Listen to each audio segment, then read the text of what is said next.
Hi friends, welcome to Pendems kitchen. ఈరోజు వీడియోలో ఇడ్లీలు ఎప్పుడు ప్రిపేర్ చేసినా సరే హోటల్లో లాగా ఇలా మెత్తగా స్పాంజ్ లాగా దూదిల్లాగా రావాలి అంటే ఇడ్లీ పిండిని హోటల్ వాళ్ళు ఎలా ప్రిపేర్ చేస్తారో ఈ వీడియోలో మీకు చూపించబోతున్నాను.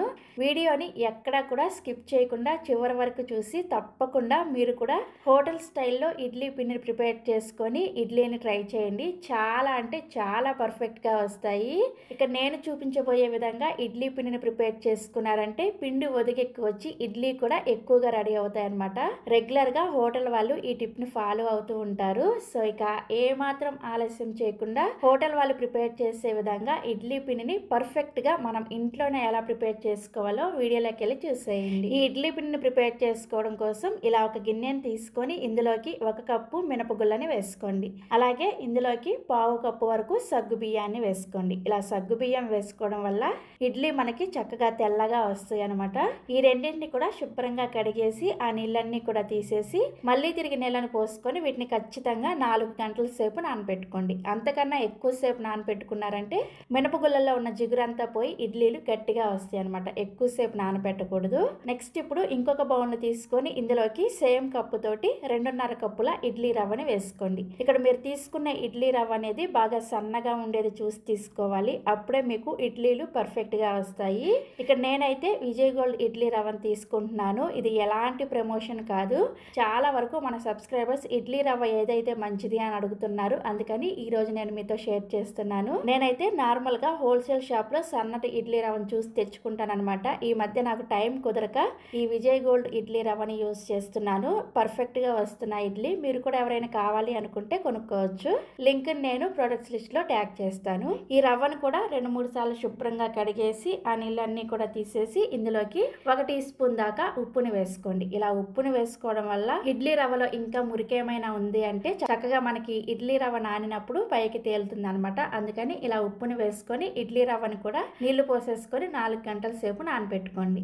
నెక్స్ట్ ఇప్పుడు ఇంకొక చిన్న గిన్నెని తీసుకొని ఇందులోకి 1 టేబుల్ స్పూన్ దాకా సోయాబీన్ ని వేసుకోండి. ఇలా సోయాబీన్ ని వేసుకోవడం వల్ల ఇడ్లీ పిండి మనకి చక్కగా ఒదిగొస్తుంది. అంతేకాకుండా ఇడ్లీ పిండి కూడా చక్కగా పొంగి మనకి ఇడ్లీలు మెత్తగా వస్తాయి అనమాట. హోటల్ వాళ్ళు రెగ్యులర్ గా ఈ టిప్ ఫాలో అవుతూ ఉంటారు. సో ఈ సోయాబీన్ ని కూడా ఒకసారి శుభ్రంగా కడిగేసి ఆ నీళ్ళన్నీ కూడా తీసేసి మళ్ళీ తిరిగి నీళ్ళని పోసేసుకొని వీటిని కూడా మినపప్పు అలాగే రవ్వతో పాటుగా సపరేట్ గా 4 గంటల సేపు నానబెట్టుకోవాలి. సో 4 గంటల తర్వాత చూపిస్తున్నాను చూడండి. మినపప్పు చక్కగా నానిపోయాయి. ఇందులో ఉన్న ఎక్స్ట్రా నీళ్ళన్నీ కూడా తీసేసేయండి. నెక్స్ట్ అలానే 4 గంటల ముందు నానబెట్టుకున్న ఈ సోయాబీన్స్ కూడా చక్కగా నానిపోయాయి.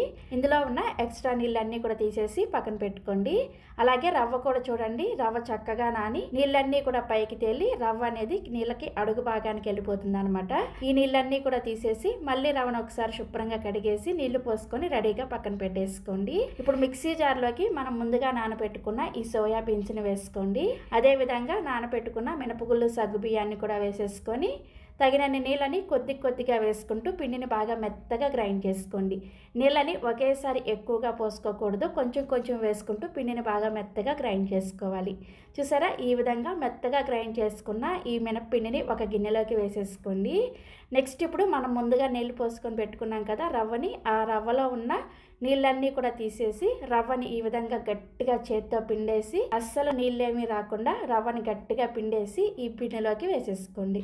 ఇదే విధంగా రవ్వలో ఉన్న ఎక్స్ట్రా నీళ్ళన్నీ కూడా పిండేసి ఈ మినప్పిండిలోకి వేసేసుకోవాలి. ఇలా అంతా కూడా రవ్వను వేసుకున్న తర్వాత ఇప్పుడు ఈ మినప్పిండి అలాగే ఇడ్లీ రవ్వ రెండు కూడా చక్కగా కలిసేటట్లుగా బాగా చేత్తోనే కలుపుకోండి. చేత్తో కలుపుకుంటేనే మీకు పిండి చక్కగా కలిసి ఫర్మెంటేషన్ బాగా జరుగుతుంది అనమాట. సో పిండిని ఇలా కలుపుకున్న తర్వాత ఖచ్చితంగా ఈ పిండిని రూమ్ టెంపరేచర్ లోనే ఒక 8 గంటల సేపు పొలయబెట్టుకోవాలి. మీరు పిండిని కలిపిన వెంటనే ఫ్రిడ్జ్ లో పెట్టేసుకున్నారంటే పిండి అస్సలు పొంగదు. ఇడ్లీలు మనకి గట్టిగా వచ్చేస్తాయి అనమాట. పిండిని ఖచ్చితంగా రూమ్ టెంపరేచర్ లోనే పొలయబెట్టుకోవాలి. సో నేనైతే ఇక్కడ ముందు రోజు నైట్ గ్రైండ్ చేసేసుకొని నెక్స్ట్ డే ఉదయాన్నే మీకు చూపిస్తున్నాను. చూసారా పిండి అంత చక్కగా పులిసిందో. ఇలా ఎయిర్ బబుల్స్ లాగా వచ్చింది అంటే పిండిలో మనకి ఇడ్లీలు చక్కగా మెత్తగా వస్తాయి అన్నమాట. సోయాబీన్స్ వేసుకొని ప్రిపేర్ చేసుకుంటే ఇడ్లీ పిండి ఎప్పుడు ప్రిపేర్ చేసినా కానీ ఇలా పర్ఫెక్ట్గా వస్తుంది. తప్పకుండా ట్రై చేయండి. ఇలా పులిసిన పిండిని ఒకసారి కలుపుకొని ఇందులోకి రుచికి సరిపడా ఉప్పుని అలాగే అవసరమైతే కొద్దిగా నీళ్ళని కూడా వేసేసుకొని పిండిని కొంచెం పలచగానే ప్రిపేర్ చేసుకోండి. మరీ గట్టిగా ప్రిపేర్ చేసుకున్నా కూడా ఇడ్లీలు గట్టిగా వస్తాయి. అలాగని మరీ దోశల పిండిలాగా పలచగా ప్రిపేర్ చేసుకోకూడదు. ఇక్కడ నేను మీకు వీడియోలో చూపిస్తున్నాను చూసారా, ఈ కన్సిస్టెన్సీలో ఇడ్లీ పిండిని రెడీ చేసుకోండి. సో మనకి ఇడ్లీ పిండి రెడీ అయిపోయింది. ఇప్పుడు ఇడ్లీని ఉడికించుకోవడం కోసం ఇడ్లీ పాత్రలోకి ఒక 2-3 గ్లాసుల దాకా నీళ్ళని పోసుకొని మూత పెట్టేసి హై ఫ్లేమ్లో నీళ్ళని బాగా మరిగించుకోండి. నీళ్లు మరిగేలోపు ఇడ్లీ ప్లేట్లను తీసుకొని నెయ్యిని కానీ నూనెని కానీ వేసుకొని ఈ ప్లేట్లకి అప్లై చేసుకోండి. ఇలా అప్లై చేసుకున్న తర్వాత మనం ప్రిపేర్ చేసుకున్న పిండిని ఈ విధంగా ఇడ్లీ ప్లేట్లలో పెట్టేసుకోండి. నేనైతే ఈరోజు 2 ప్లేట్లలో ఇడ్లీ పెట్టుకుంటున్నాను. మిగిలిన పిండిని మీరు చక్కగా ఫ్రిడ్జ్లో పెట్టేసుకొని 2-3 రోజుల పాటు ఈ పిండితో ఇడ్లీ వేసుకోవచ్చు. 2-3 రోజుల పాటు వేసుకున్నా కానీ ఇడ్లీలు మీకు పర్ఫెక్ట్గా వస్తాయి. అయితే ఇడ్లీ పిండి ఫ్రిడ్జ్లో నుంచి తీసిన వెంటనే మాత్రం ఇడ్లీ వండుకోకూడదు. ఇడ్లీ వండుకోవాలనుకున్నప్పుడు 1 గంట ముందు పిండిని తీసి బయట పెట్టుకొని ఆ తర్వాత ఇడ్లీలు వండుకున్నారంటే మీకు పర్ఫెక్ట్గా వస్తాయి అనమాట. సో ఇలా ఇడ్లీ ప్లేట్లలో ఇడ్లీని పెట్టుకున్న తర్వాత ఇక్కడ మనం ఆల్రెడీ ఇడ్లీ పాత్రలో నీళ్ళని పోసుకొని మరిగించుకుంటున్నాం కదా, నీళ్ళు ఇలా బాగా మరిగేటప్పుడు మాత్రమే ఇడ్లీ ప్లేట్లను పెట్టుకోండి. నీళ్ళు సరిగా మరగక ముందే ఇడ్లీ ప్లేట్లు పెట్టుకొని ఉడికించుకున్నా కానీ ఇడ్లీలు మెత్తగా రావన్నమాట. అందుకని నీళ్లు బాగా మరిగేటప్పుడు మాత్రమే ఇడ్లీ ప్లేట్లను పెట్టేసుకొని మూత పెట్టేసి మీడియం టు హై ఫ్లేమ్లో ఒక 10 నిమిషాల పాటు ఉడికించుకోండి. ఇడ్లీలు ఎక్కువసేపు ఉడికించినా కూడా గట్టిగా వచ్చేస్తాయి. ఒక 10 నిమిషాల పాటు ఉడికించుకుంటే సరిపోతుంది. 10 నిమిషాల తర్వాత మూత తీసేసి మీ చేతిని ఒకసారి నీళ్ళతో తడి చేసుకొని చెక్ చేసుకోండి. మీ చేతికి పిండేమి అతుక్కోవట్లేదు అంటే ఇడ్లీ చక్కగా ఉడికిపోయినట్లే. ఇప్పుడు స్టవ్ ఆఫ్ చేసేసి ఈ ఇడ్లీ ప్లేట్లను తీసి పక్కన పెట్టేసుకొని ఒక 2-3 నిమిషాల పాటు అలా వదిలేసేయండి. ఇడ్లీని ఇడ్లీ స్టీమర్లో నుంచి తీసిన వెంటనే కనుక తీసేసారంటే ముద్దలాగా వచ్చేస్తాయి అనమాట. ఒక 2 నిమిషాల పాటు అవి సెట్ అయిన తర్వాత ఇలా ఒక గిన్నెలోకి నీళ్ళని తీసుకొని స్పూన్ని తడి చేసుకొని ఈ విధంగా నెమ్మదిగా ఇడ్లీలను తీసేసుకోండి. ఇడ్లీ చూసారా ఎంత పర్ఫెక్ట్గా వచ్చాయో.